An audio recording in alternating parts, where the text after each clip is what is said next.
নিরীহ ভাবে মারছে, আবার আরেকটা ছেলে দাঁড়ায় দাঁড়ায় ভিডিও করছে। ও তো আমাকে মেরে ফেলার জন্যই মনে হইতেছে নিয়ে আসছে। মারধর করার পরে আমার ফোন টোন সব কেড়ে নিছে, নিয়ে নিজেরা হাসাহাসি করতেছে আর বলতেছে এটা আমি ফেসবুকে আপলোড করব, এই করব সেই করব।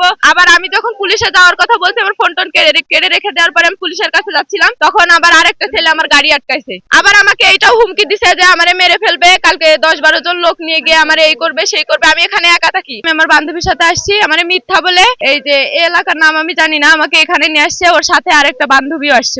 ও আমারে বলছে ওইটা অন্য ননদ লাগে, কিন্তু ও আমারে এই জায়গায় নিয়ে এসে ওরা দুইজন ওদের ইচ্ছা মতন ভিডিও বানাইতেছে, এটা করতেছে ওইটা করতেছে। পরে দুইটা ছেলে আসলো, দুইটা ছেলে আসার পরে ওর ওই বান্ধবী আমারে মারধর শুরু করে দিছে। ওরা দুইজন আমারে এমন ভাবে মারছে, আমার নিজের কোনো নিরাপত্তা নাই। আমার এইটাও হুমকি দিয়ে গেছে যে কালকে যদি তুমি বাইরে চলাফেরা করো তাহলে পোলাপান দিয়ে তোমার মারধর করাবে, উল্টো পাল্টা করাবে, এমনি ভাবে হুমকি দিয়ে গেছে।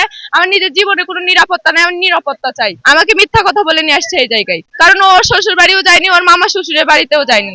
ও আমার ডিরেক্ট এই জায়গায় নিয়ে আসছে, শ্রীপুর নামছে, ওখান থেকে ওর ওই বান্ধবী আসছে।